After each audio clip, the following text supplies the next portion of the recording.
Selamat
pagi Bapak. Selamat pagi Bu. Gimana kabarnya Pak? Alhamdulillah sehat Bu. Ibu sehat. Alhamdulillah saya juga sehat Pak. Yang penting sehat Bu. Alhamdulillah. Jadi Bapak, saya mengganggu waktunya sebentar ya Pak. Saya juga mengucapkan terima kasih atas waktunya Bapak untuk bisa diwawancarai saya terkait tugas saya di CGP dari modul 3.1 tentang pengambilan keputusan sebagai seorang pemimpin terkait dengan nilai-nilai kebajikan Pak. Monggo mungkin saya sudah ketemu saya jawab. Ya Pak. Silakan. Begini Bapak, jadi terkait dengan Bapak sebagai pemimpin pembelajaran dan pemimpin sekolah, terjadi beberapa kasus mungkin ya Pak di sekolahan yang Bapak sudah banyak tangani begitu Pak. Nah di situ kami ini sebagai CGP ini belajar banyak tentang pengambilan keputusan dari kasus-kasus yang terjadi Pak. Silakan kalau yang bisa saya jawab. Ya Pak, saya akan mengajukan beberapa pertanyaan terkait pengambilan keputusan di kasus-kasus yang sudah selama ini dijalani Bapak, mungkin sudah banyak pengalamannya ya Pak ya. Jadi untuk pertanyaan pertama Pak, saya langsung ya Pak ya. Selama ini Bapak bagaimana dapat mengidentifikasi kasus-kasus yang merupakan dilema etika atau bujukan moral Pak? Yang pertama tentu kita melihat atau menganalisa permasalahan yang terjadi. Misalnya apa? Tentu kita ya berhati-hati di dalam mengambil keputusan, dan itu kita kembalikan kepada peraturan yang sudah ada, nanti kepada yang memang sudah baku dalam sekolah tersebut.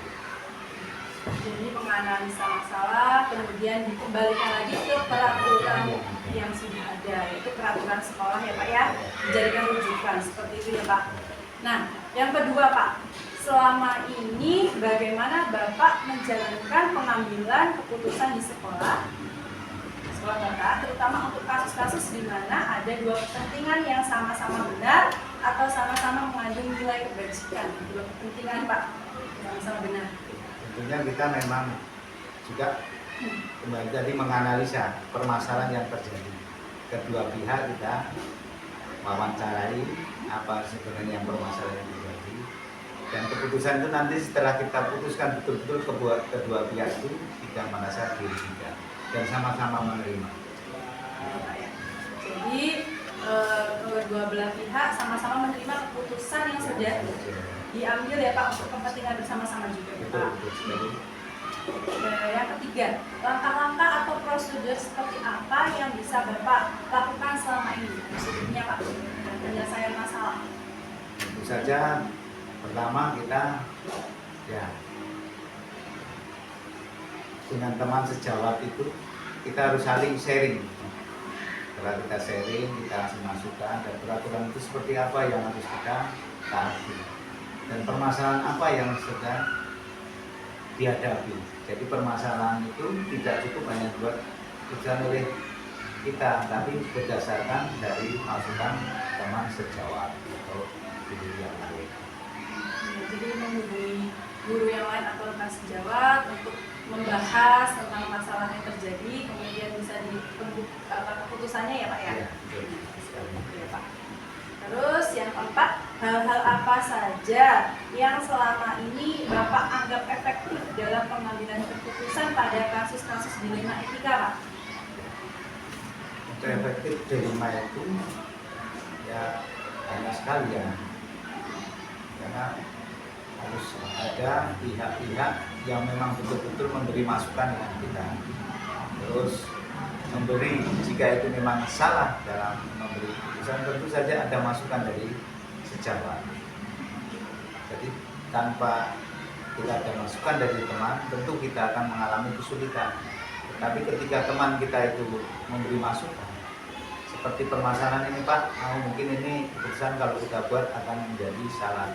Tapi dengan ada masukan dari seorang teman sejawat atau guru yang lain, itu akan tentunya bisa menyelesaikan masalah yang kita putuskan. Jadi sama-sama mendengarkan pihak lain Ya, atau beberapa pihak menyampaikan pandangan juga ya Pak ya, kemudian mencari solusi terbaik bagaimana masalah tersebut bisa diselesaikan, terutama sesegera mungkin dengan rekan sejawat ya Pak. Hal-hal apa saja Pak selama ini yang merupakan tantangan dalam pengambilan keputusan pada kasus-kasus dilema etika? Apa yang menjadi tantangan Bapak?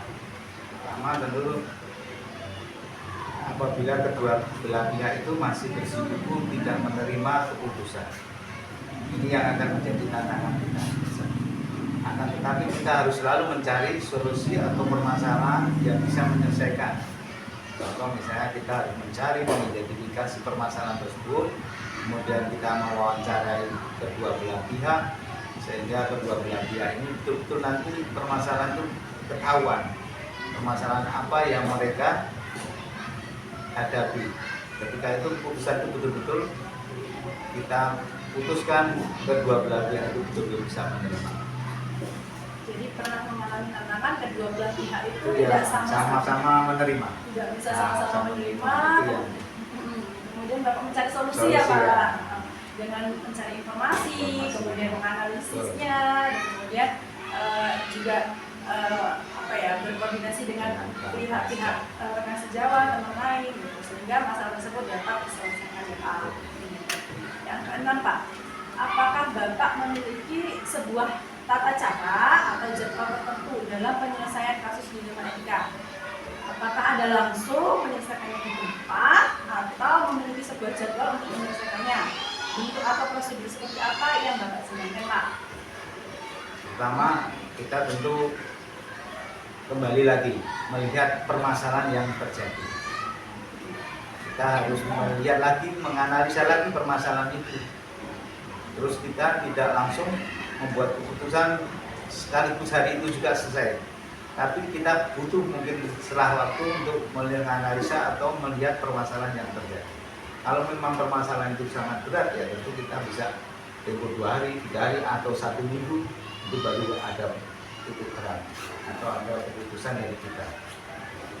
Gitu ya Pak. Jadi ya butuh waktu juga ketika masalahnya berat, kita benar-benar mempertimbangkan secara matang ya Pak ya. Betul, bukan langsung kita putuskan dari itu juga, karena pihak yang berikutnya ada yang merasa dirugikan, itu berarti ada permasalahan baru lagi, tidak tuntas. Sehingga dipikirkan benar-benar supaya tidak menimbulkan masalah baru lagi, seperti itu ya Pak ya. Apakah seorang atau adakah seseorang atau faktor apa yang selama ini mempermudah atau membantu Bapak dalam pengambilan keputusan dalam kasus-kasus dilema etika? Pak, siapa yang membantu Bapak? Pertama tentu saja ya kawan sejawat, guru sesama guru yang ada di sekolah atau lingkungan yang ada di sekitar sekolah, itu bisa membantu karena kita harus selalu berkomunikasi dan selalu minta pertimbangan dengan mereka sehingga permasalahan itu cepat bisa kita atasi. Jadi yang bisa membantu atau bisa memberi solusi itu biasanya akan sejawat, lingkungan ya Pak ya, terus guru-guru juga bisa membantu ya Pak ya. Kemudian Pak, yang kedelapan, dari semua hal yang telah disampaikan, pembelajaran apa yang Bapak petik dari pengalaman Bapak mengambil keputusan di dunia? Yang pertama, kita akan merasa puas apabila keputusan betul-betul aturan itu bisa diterima oleh kedua belah pihak tanpa menimbulkan permasalahan baru. Dan tentu saja kita juga merasa mantap buat keputusan, kemudian si pihak yang ini juga menerima keputusan itu secara adil. Jadi kedua belah pihak bisa merasa adil dalam menerima keputusan ya Pak ya. Sehingga tidak ada masalah yang timbul kembali ya Pak seperti itu Pak. Ya, pertanyaan terakhir ada tambahan dari saya Pak. Jadi pernahkah Bapak mengalami keraguan dalam pengambilan keputusan terkait dilema etika ini Pak? Ya, itu kita sebagai manusiawi ya, kita tentu saja karena permasalahan itu kadang kita pas belum betul-betul memahami permasalahan yang sebenarnya kedua belah pihak itu, nah itu yang membuat kita menjadi ragu. Akan tetapi karena kita punya sekawan sejawat, kemudian ada lingkungan dan sebagainya yang bisa kita ajak untuk berkomunikasi, untuk memberi informasi, itulah yang bisa memberikan solusi yang terbaik. Ya Pak, setuju Pak. Jadi tetap melibatkan lingkungan, teman sejawat, ya, sehingga kita dapat informasi, kemudian memberikan masukan, sehingga bisa menyelesaikan masalah yang terjadi ya Bapak ya. Jadi saya terima kasih nih pertanyaan-pertanyaan sudah saya ajukan sama Bapak. Oh, iya. Saya mendapatkan banyak sekali informasi, ilmu dari percakapan kita kali ini terkait pengambilan keputusan sebagai pemimpin di sekolah Bapak. Terima kasih sudah Bu. Ya, itu mungkin sekedar ilmu yang mungkin belum tentu ya semua pasti benar, tapi ya itulah mungkin ilmu yang ada pada diri saya. Terima kasih atas waktunya Bapak. Oke. Saya undur diri, mohon maaf telah mengganggu waktunya Pak. Oke. Assalamualaikum Pak. Waalaikumsalam.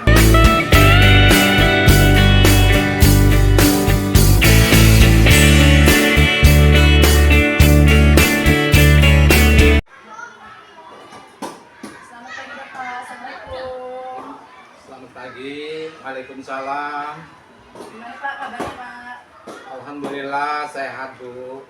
Saya mengucapkan terima kasih atas waktunya ya Bapak sudah meluangkan waktu untuk saya berwawancara dengan Bapak. Di sini saya ada tugas calon guru penggerak, di mana saya harus mewawancari kepala sekolah untuk melengkapi modul 3.1 saya. Saya harus mewawancari Bapak mengenai dilema etika dalam pengambilan keputusan sebagai kepala sekolah atau sebagai pemimpin sesuai dengan nilai-nilai kebajikan Pak. Insya Allah Bu, terima kasih. Nanti saya akan memberikan beberapa buah pertanyaan kepada Bapak ya Pak. Insya Allah ya. Pertanyaan pertama Pak, selama ini bagaimana Bapak dapat mengidentifikasi kasus-kasus yang merupakan dilema etika atau bujukan moral Pak? Saya mengamati dulu suatu permasalahannya yang terjadi di sekolah, kemudian mengumpulkan data-data atau informasi yang positif, menentukan suatu keputusan yang ada permasalahan berdasarkan peraturan di dalam sekolah. Ya Pak, jadi Bapak pertama mencari informasi dulu, kemudian mengumpulkan data-data ya Pak ya, Ya. berkaitan dengan masalah tersebut, kemudian dilihat juga dari peraturan sekolahnya ya Pak ya. Ya. Gitu ya Pak. Nah, untuk selanjutnya Pak, selama ini bagaimana Bapak menjalankan pengambilan keputusan di sekolah Bapak, terutama untuk kasus-kasus di mana ada dua kepentingan yang sama-sama benar atau sama-sama mengandung nilai kebajikan Pak. Kira-kira menimbulkan dilema ya Pak? Ya. Mohon dijelaskan. Dalam pengambilan keputusan harus selalu di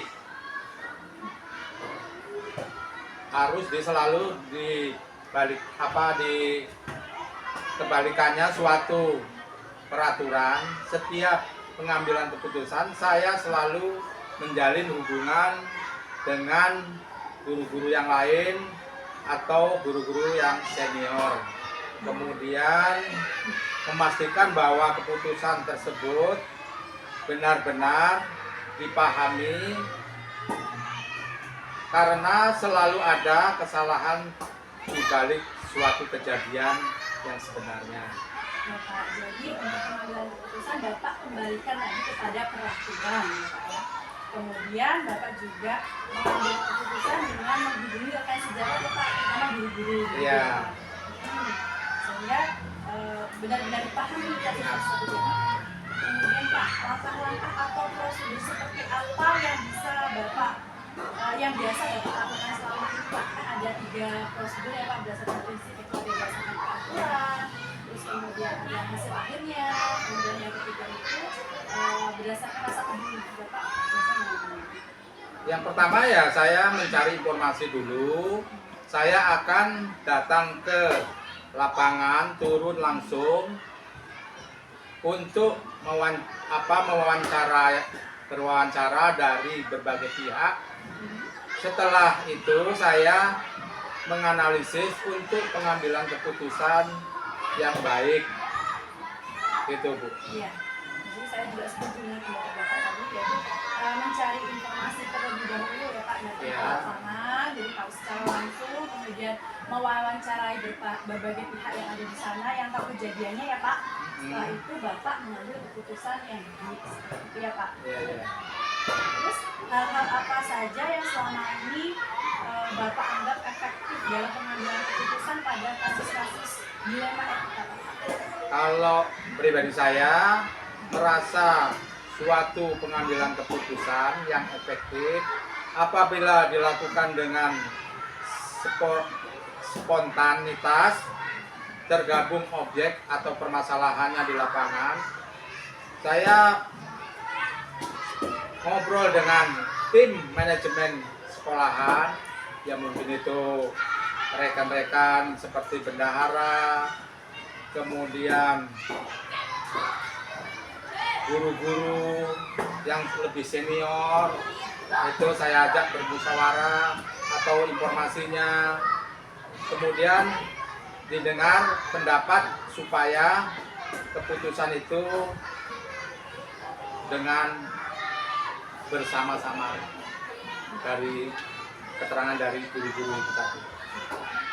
Pengambilan keputusan yang efektif bila spontan itu biasanya tergantung objek permasalahannya di lapangan ya Pak. Iya. Sedang, berat, atau ringan gitu ya Pak. Terus kemudian ngobrol dengan manajemen sekolah seperti bendahara, waka, dan guru-guru senior ya Pak. Iya. Untuk diambil keputusan secara bersama-sama.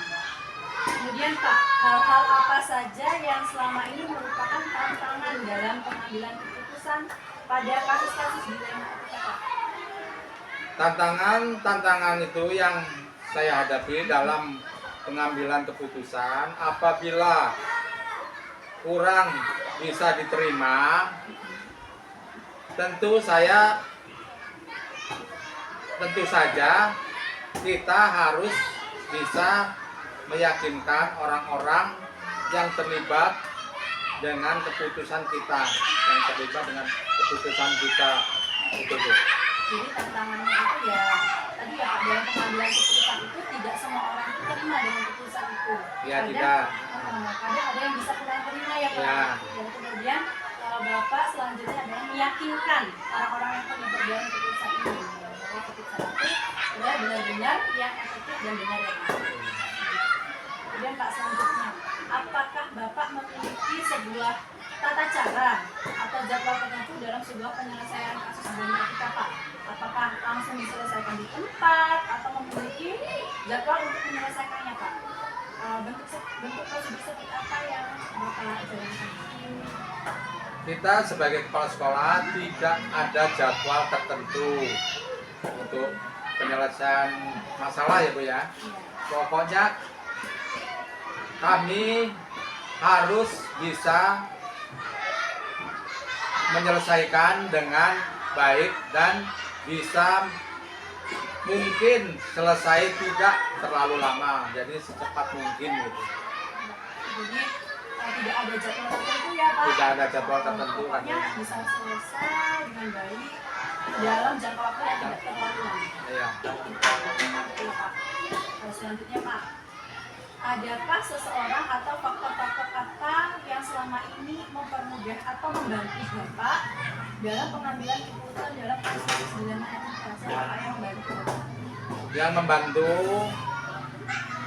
di dalam sekolahan itu, faktor-faktor yang memudahkan adalah berasal dari adanya dukungan jajaran. Misalnya kalau di SD ya kita dibantu mungkin bendahara ya Bu ya, karena kita kalau SD itu nggak ada wakil Bu, jadi kita paling bendahara, kita musyawarahnya juga kepada dewan guru gitu. Ya, jadi masalahnya menghubungi bendahara, kemudian dewan-dewan guru ya Pak. Iya. Berkomunikasi ya Pak.